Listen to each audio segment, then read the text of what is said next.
everyone, it's Nicole here. Welcome to the video. Today we're going to be working through two strength exercises, the goblet squat and the strict press.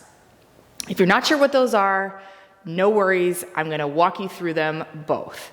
So first things first, what is a goblet squat? Goblet squat refers to the position of the weight relative to your body weight. So it's a front squat, and what we'll start out by doing is setting up our chair and bringing a medium weight, ideally a kettlebell, into our practice at this time.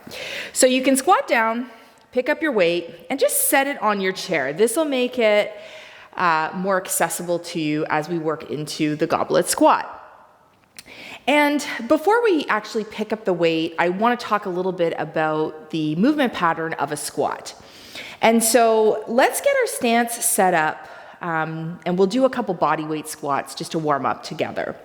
And so you want to step your feet so that they're slightly wider than your hips. This is going to range from person to person, so there's a bit of trial and error that comes along with training the squat.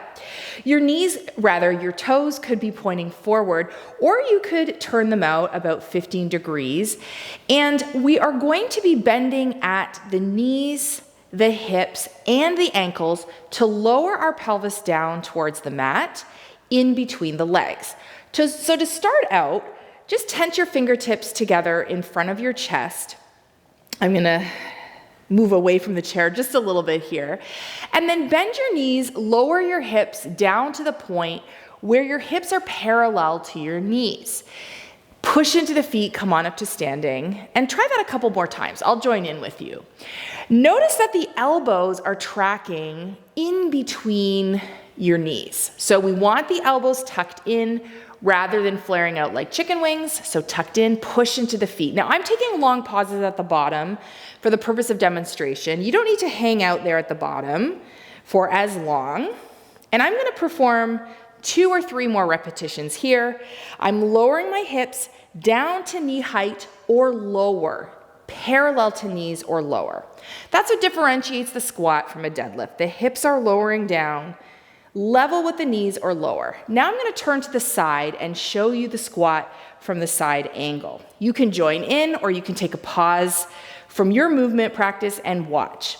So once again, setting up the feet wider than the hips. I'm going to turn my toes out about 15 degrees, tent the fingertips. I'm going to squeeze the glutes at the top, brace the core, inhale to lower. My hips are lowering to knee level or lower. Push into the feet, squeeze the glutes at the top. I'm going to do these in more real time now. And I'll go for 3 more.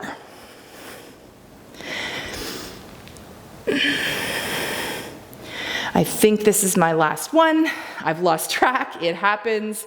Take a breather if you've joined in with me. That's the squat.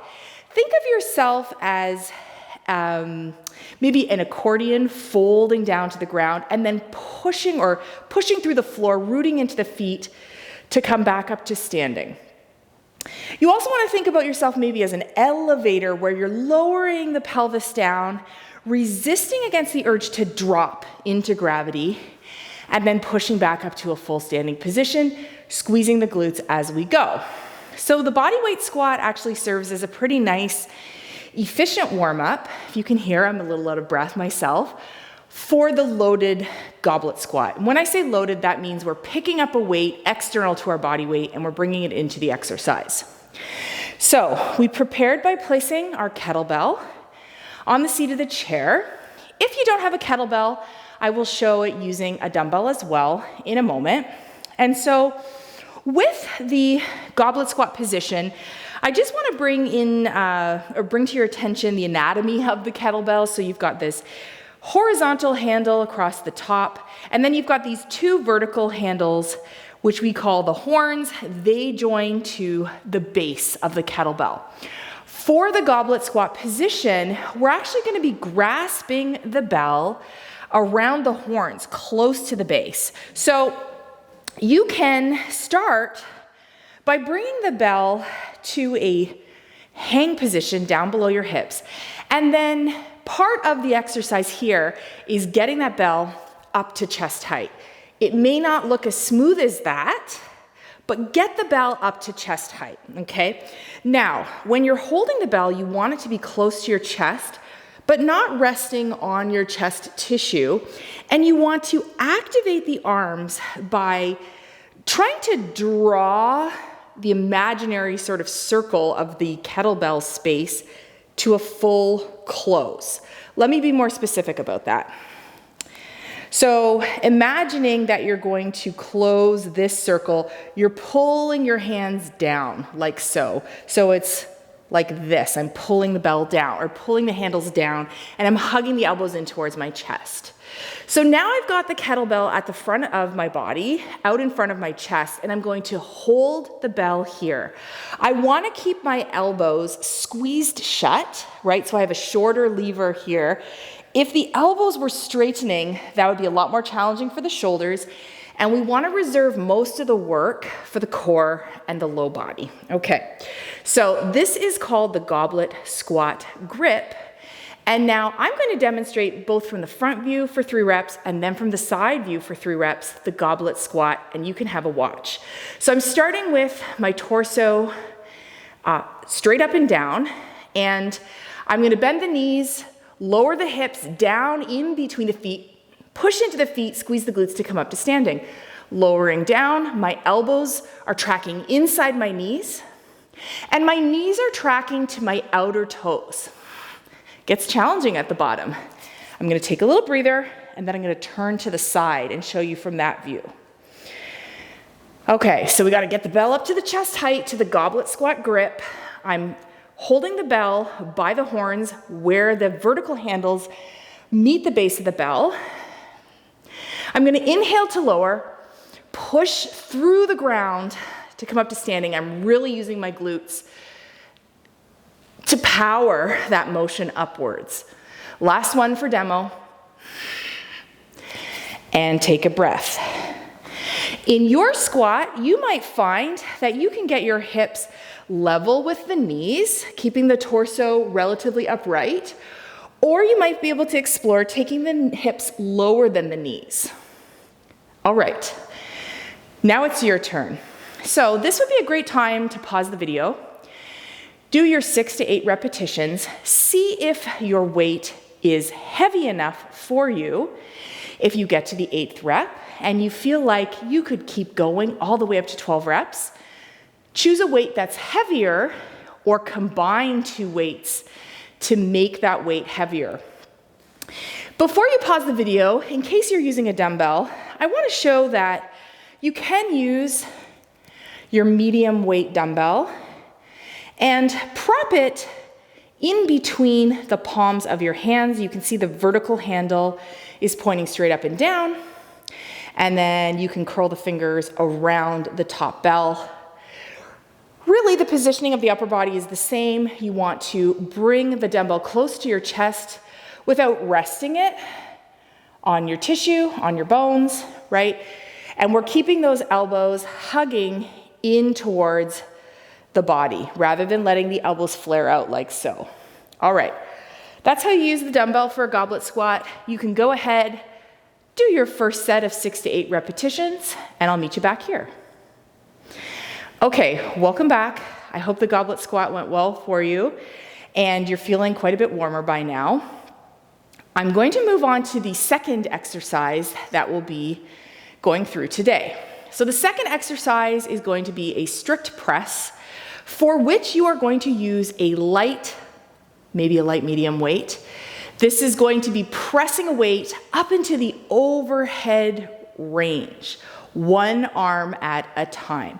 This is a very handy range of motion to train and to load. If you've ever traveled and you've gone from picking up your rolly suitcase off the floor and then having to pick it up and place it in that overhead compartment on a flight or on a train, this exercise is for you and will help you strengthen in that range of motion. Okay, so you're going to grab, in this case, a light dumbbell. I'm just going to move my kettlebell out of the way. And then I'll come back and we'll start this action with the dumbbell down by our sides in the suitcase hang. Here's the front view. I'm gonna turn to the side. My feet are about hip width apart, right underneath the hips. I'm going to grip the floor with my feet, so make a full footprint into the floor. And I'm going to squeeze my glutes, brace my core. Now I'm gonna curl that weight up to my shoulder height. I'm gonna take a turn to the front now so you can see from the front. My elbow is currently pointing forward, and I'm doing my very best to keep my wrist straight, but there is a tendency to let this happen where the wrist cranes and the knuckles press forward and down, like I'm demonstrating here. It happened without me wanting it to. And then bring that kettlebell, or rather that dumbbell up so that both ends are level. Now I'm gonna take my armpit out, or my elbow out, so that my armpit angle is about 45 degrees. And I'm gonna draw my shoulder blades down towards my waist and hug them in, the bottom tips of my shoulder blades in towards my ribs. The arm that's not working, I'm giving it a job. I'm gonna squeeze that hand into a fist and reach it out to the side. Now, I'm pressing my feet into the ground to try to get underneath that weight, and I'm pushing it up overhead. I'm gonna show you 3 repetitions, and then I'm gonna kneel, come to a high kneeling position, so that you can see the dumbbell all the way up to the top, in case it's getting cut off by the video. Bringing that weight all the way back down to the shoulder. Sometimes I see folks press the weight up and then end the rep here, bring it all the way down. Okay, I'm gonna show you what that looks like from a kneeling position. You want to imagine that I'm standing here. I just want you to be able to see the top of the dumbbell. Imagine now, well, imagine that I'm standing. That's the only thing you need to imagine. I'm pushing that weight overhead. It's a lot harder without rooting the feet, let me tell you. And I'm aiming to get that kettlebell, that dumbbell, stacked right over top of my shoulder, okay? I'm using my glutes here. I'm bracing my core. I'm inhaling to lower, and I'm exhaling to push that weight back up. That's the strict press, or the overhead shoulder press. You are going to go ahead now and give that a try when you're ready. Try it on both sides with right arm and left. Take a minimal break in between, but as much time as you need. You might find that your heart rate elevates with this one quite a bit.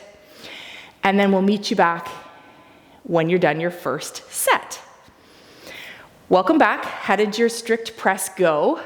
This is one of those exercises where folks often mention that they can really notice a discrepancy in strength between one arm versus the other. One of the, I guess, tricks or tips that I can give you, not really a trick, more of a tip that I can give you for working through that is to start with your stronger arm. This might take a few sets to even realize and figure out which arm is stronger. You'll probably be able to figure it out pretty quickly. Do your full set with your stronger arm.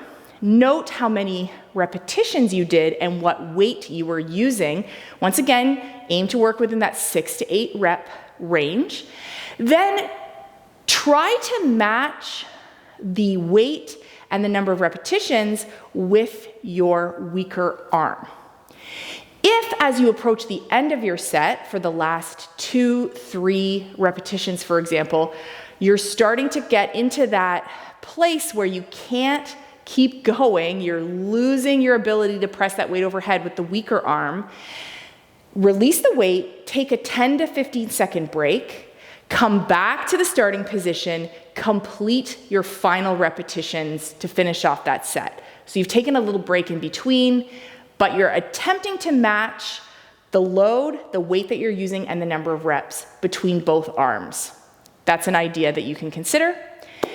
And from here, now you can go back and do set number 2, which will go back to the goblet squats, and then move right into your strict overhead, your strict press, your overhead shoulder movement. You can do 2 full sets of those exercises, or you could do 3 full sets, depending on how you're feeling today.